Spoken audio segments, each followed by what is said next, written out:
সবাই লা ইলাহা ইল্লাল্লাহ, লা ইলাহা ইল্লাল্লাহ, লা ইলাহা ইল্লাল্লাহ মুহাম্মাদুর রাসূলুল্লাহ সাল্লাল্লাহু আলাইহি ওয়াসাল্লাম। নাইমুড়ি দক্ষিণ পূর্ব পাড়া যুব সমাজের উদ্যোগে 11তম নাকি? জি 11তম। তাহলে তো চলবেই। জি ইনশাআল্লাহ। তাফসিরুল কুরআন মাহফিল সভাপতিত্ব করছেন আলহাজ মোহাম্মদ আব্দুল মুতালিব সরকার আঙ্গারু, আছে নাকি? জি আচ্ছা। প্রধান অতিথি জনাব অ্যাডভোকেট মোহাম্মদ আসাদ উদ্দিন। প্রধান বক্তা আমি, দ্বিতীয় বক্তা হজরত মৌলানা আব্দুর রৌফ জিহাদি, তৃতীয় বক্তা হাফেজ মৌলানা মোহাম্মদ জাহিদুল ইসলাম, বিশেষ অতিথি অনেক। আল্লাহ। যতগুলো বক্তা আজকের মাহফিলে ওয়াজ করেছেন, বক্তাগণ চেষ্টা করেছেন কোরআন হাদিস দিয়ে আপনাদেরকে বুঝাই এক জায়গায় পৌঁছানোর জন্য। সময়ের অভাবে হয়তো বক্তাগণ বুঝানোটা পরিপূর্ণতা দিতে পারে নাই। তাকায় আছেন প্রধান বক্তা কি বলেন নাকি? সব বক্তাই তো জোয়ান, প্রধান বক্তা তো একদম শেষ। 81 বছর বয়স, কত 48 বছর ওয়াজের বয়স। তো বুড়া বক্তাকে দাওয়াত দিয়ে আপনারা বেজার না খুশি? মুখের খুশি না মনের খুশি? কথাটা 1 নম্বর না 2 নম্বর? এবার বলতে পারেন যে হুজুর আপনি এই কথা জিজ্ঞাসা করলেন কেন? আমরা কি 2 নম্বর লোক নাকি? 1 নম্বর লোক পাওয়াই তো মুশকিল। শেখ হাসিনার জামানায় নির্বাচন দিয়েছিল, তো মসজিদের জুম্মার দিনে বসে আছি, এক লোক 2000 টাকা পকেটের ভিতরে ঢুকাই দিয়ে বলছে ইগল মার্কায় ভোট দিস। তো মসজিদের ভিতরে বলছে খোদার কসম আল্লাহর ঘর 60টি, ইগল মার্কায় ভোট দিব। লোকটা যেই মসজিদের বাইরে গিয়েছে আওয়ামী লীগ দিয়েছে 5000, ভোট যেন না নড়াচড়া হয়। তো মসজিদের দেওয়ালে হাত দিয়ে বলছে খোদার কসম আওয়ামী লীগ ছাড়া ভোট দেব না। তা আমি চিন্তা করলাম মসজিদের ভিতরেই যদি 1 ভোট 2 বার বেচে, তাহলে লোক 4 দোকানে কয়বার বেচে আল্লাহ জানে। তো আপনারা যে আমাকে পায়ে খুশি, 1 নম্বর না 2 নম্বর? ভাইবি চিন্তে বললেন, কোন রকম ভোট বেচা কথা না তো? 1 নম্বর। 1 নম্বর কথা যদি হয়, সামনের দিকে 1 হাত করে আগায় আসতে হবে। যদি না গান তাহলে মনে করবো ভোট বেচা লোকের অভাব না। সব 1 নম্বরই মনে হচ্ছে রে ভাই, 1 নম্বরই। সবাই আসেন লা ইলাহা লাই, ওই মহিলা স্প্যান্ডেলে লোক করতেছে একটু। লা ইলাহা ইল্লাল্লাহ মুহাম্মাদুর রাসূলুল্লাহ। সবাই একবার সাল্লাল্লাহু। এই মুহাম্মদ শোনার সাথে সাথে কি বলতে হবে? সাল্লাল্লাহু আলাইহি ওয়াসাল্লাম। এইবার প্রধান বক্তা কি বলে ওয়াজগুলো শুনেন নাকি? মহিলা প্যান্ডেলে নাকি জায়গা খুব কম হচ্ছে। মা বোনেরা, আমরা যেমন সরি সরি এসে বসলাম, আপনারা এরকম সরি সরি বসেন, তাহলে সুন্দর হবে। হিন্দু, মুসলমান, বৌদ্ধ, খ্রিস্টান, ইহুদি, নাসারা, ডোম, সাঁড়াল, মুসি, মেথর, পৃথিবীতে বহু জাতি আছে নাকি? মুসলমান জাতি আছে, বহু জাতি আছে, তাই না? যতই জাতি থাক, আল্লাহর কাছে শ্রেষ্ঠ জাতি হলো মুসলমান। সুবহানাল্লাহ, আলহামদুলিল্লাহ বলে। আমি কি কোনো জাতির উপরে হিংসা করে বললাম? আমার আল্লাহ বলেন হাক্কাতু কাতিহি ওয়ালা তামুতুন্না ইল্লা ওয়া আনতুম মুসলিমুন। তুমি প্রকৃত মুসলমান না হয়ে কবরে এসো না। এই মুসলিমুন শব্দটা কার জবানের কথা? তাহলে আল্লাহর জবানের কথা। যেহেতু পৃথিবীতে যতই জাতি থাক আল্লাহর কাছে শ্রেষ্ঠ জাতি হলো মুসলমান। আর একবার বলেন আলহামদুলিল্লাহ। সব জাতিরই ধর্ম আছে নাকি? ও যতই ধর্ম করুক, ইসলাম ধর্ম আল্লাহর কাছে সব থেকে শ্রেষ্ঠ ধর্ম। বলেন আর একবার আলহামদুলিল্লাহ। ইন্নাদ-দীনা ইনদাল্লাহিল ইসলাম। কথাটা কা? তাহলে আল্লাহর যদি হয় তাহলে আমরা কোনো পাদরি গুসাই ঠাকুরের কথা তো মানবো না। আমাদের ধর্ম হলো সবার ঊর্ধ্বে, নাম হলো ইসলাম। বলুন আলহামদুলিল্লাহ। সব জাতিরই কিতাব আছে। ওদের কিতাব পায়খানায় বসে পড়লেও গুনাহ নাই। আর বিনা ওযুতে টাচ করা যাবে না কাদের কিতাব? বলেন আলহামদুলিল্লাহ। আমরা আমাদের কিতাবটা পড়ি রেহেল কাটে। কি কাট? আচ্ছা, রেহেল কাটটা যদি পড়ে থাকে, এমন কোন বাপের বেটা আছে বুকে হাত দিয়ে বলতে পারবে রেহেল কাটের উপরে পা দিয়ে দাঁড়ায় থাকা যাবে? কেন? এই রেহেল কাট যতই কমা কাঠ দিয়ে বানানো হোক না কেন, আমাদের কিতাবের সাথে টাচ খেয়েছে, রেহেল কাঠ পবিত্র হয়ে গেছে। আশেপাশে গোরস্থান আছে নাকি? সব জাতিকে ডাকেন, সব জাতিকে ডেকে বলেন তোদের কিতাব লিয়ায়। আমাদের গোরস্থানে খতম পড়ে 1 মাস ব্যাপী, টাকাও দিব, খাইতেও দিব। সব জাতির কিতাবগুলো যদি গোরস্থানে খতম পড়া হয় 1 মাস ব্যাপী, গোরস্থানবাসী নেকি পাবে কয়টা? জোরে কন। 0। আর আমাদের যে কিতাব খতম পড়া লাগবে না, শুধু গোরস্থানে ঢুকেন, আসসালামু আলাইকুম ইয়া আহলাল কুবুর, বিসমিল্লাহির রহমানির রহিম,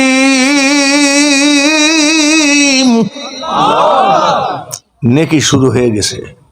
খতম পড়া লাগে না, একটা অক্ষরে 10টা নেকি। বলেন মারহাবা। আলিফ লাম মিম। আলিফ লাম আর মিম 3টা অক্ষর পড়ছি। গোরস্থানবাসী নেকি পাবে কয়টা? তাহলে বোঝা গেল জাতি আমরা শ্রেষ্ঠ, ধর্ম আমাদের শ্রেষ্ঠ, কিতাবও আমাদের শ্রেষ্ঠ। প্রধান বক্তার কাছ থেকে কি পেলাম? জাতি শ্রেষ্ঠ, ধর্ম শ্রেষ্ঠ, কিতাবও। বলেন আলহামদুলিল্লাহ। জবালে নূর, যেই পাহাড়ে কুরআন নাজিল হয়েছে, ছোট্ট একটা গুহার ভিতরে নবীজি বসা ছিলেন। ওখান থেকে তিনি কোরআন শরীফটা আমাদেরকে এনে দিয়ে গেলেন। জাতি যদি শ্রেষ্ঠ হয়, ধর্ম যদি শ্রেষ্ঠ হয়, কিতাব যদি শ্রেষ্ঠ হয়, নবীটা কেমন? জোরে কও। শ্রেষ্ঠ নবী। ইউটিউবে আমার ওয়াজ শুনছেন এরম 2-1 লোক কি সামনে আছেন? বাবা, মেলাই তো আছে। ইউটিউবে শুধু আমার ওয়াজ আছে না, অন্য বক্তার ওয়াজ আছে? আছে না?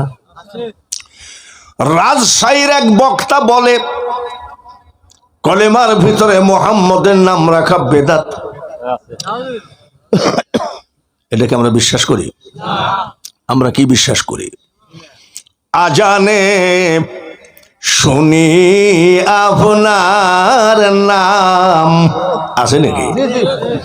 কলেমায় পড়ি আপনার নাম, নামাজে আপনাকে সালাম, আত্তাহিয়াতু লিল্লাহি ওয়াস সালাওয়াতু ওয়াত তাইয়্যিবাত। তারপরে কি? কাকে? ইয়া আইয়ুহান। বলেন মারহাবা। আর ওই বেঈমান বক্তা বলে কলেমার ভিতরে মুহাম্মদের নাম রাখা বেদাত। ওই বেঈমান বক্তা বলে মুহাম্মদের মুখে দুর্গন্ধ ছিল, যা আবু জেহেলও বলেনি জীবনে ভয়তে। আর তাহলে এই বক্তা আবু জেহেলেরকে ছাড়াই গেছে। আমার নবীর মুখে কি দুর্গন্ধ ছিল?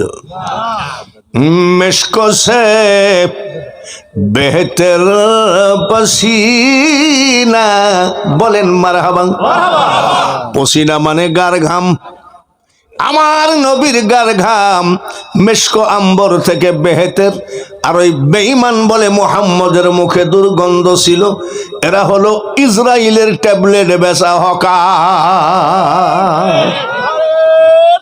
আল্লাহু আকবার তাকবীর আল্লাহু আকবার কোরআনের আলো কোরআনের আলো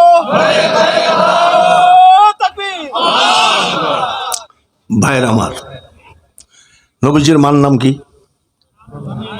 মারহাবা মা আমিনা খাতুন গোসলখানা থেকে বের হলেন নবীজির দাদি ঢুকলেন নবীজির দাদি গোসল করে এসে নবীজির দাদাকে বলছে ওগো শুনছেন কি বলে আমাদের বৌমা আমেনা তো বিধবা তারপরে কুরাইশ বংশের বউ এত দামি আতর ব্যবহার করলে তো লোক তার দিকে তাকাবে নবীজির দাদা আব্দুল মুতালিব বলছেন আমাদের বৌমা যে দামি আতর মাখে এটা তুমি বুঝলা কেমনে নবীজির দাদি ডাক দিয়ে বলেন আমি বৌমা আমিনার গোসলখানায় ঢুকছিলাম কি আর বলবো গো স্বামী মনে হচ্ছে শুধু গোসলখানায় আতর ঢেলে রেখেছে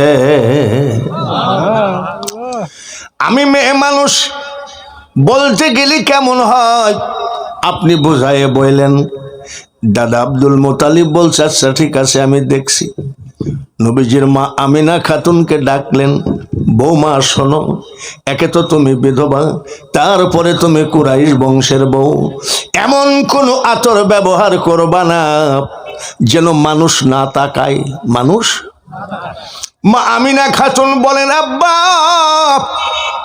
আমি জীবনে কোনোদিন শরীরে আতর টাচ করি নাই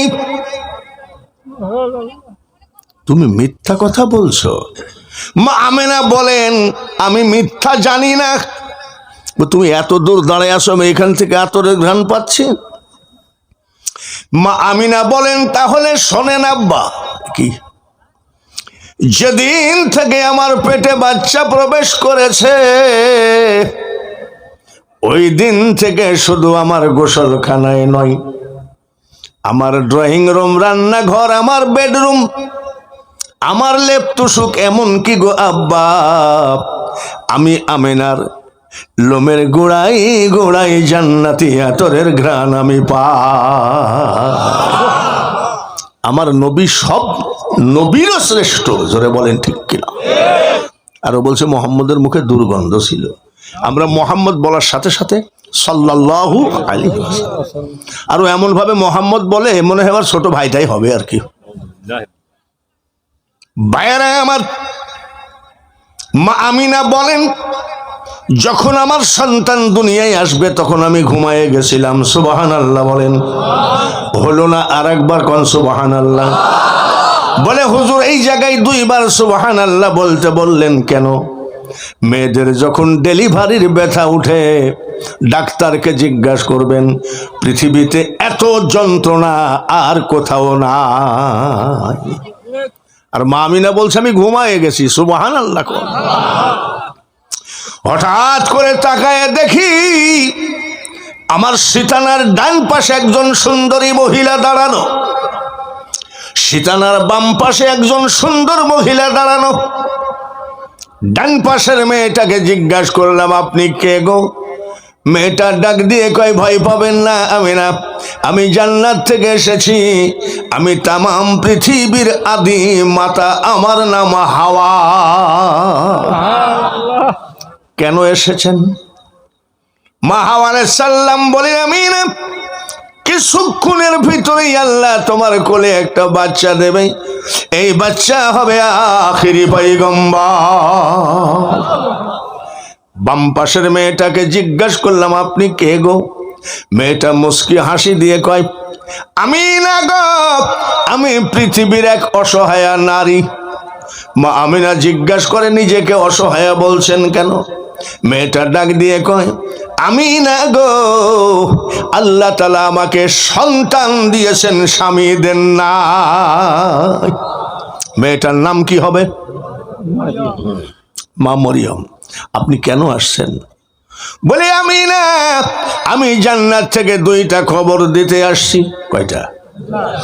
1 নম্বর খবর, কিছুক্ষণের ভিতরে তোমার কোলে একটা আল্লাহ বাচ্চা দান করবে, এই বাচ্চা আখিরি পয়গম্বর।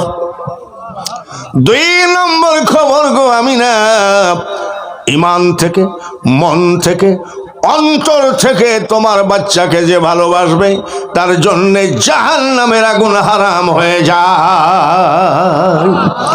মানুষ বানাইছে আল্লাহ প্রেমের কারণে, প্রেমের ডুরি বান্ধ নবীজির সনে কুলিন কুনতুম তুহিব্বুনাল্লাহ ফাত্তাবিউনি ইউহিব্বুকুমুল্লাহ।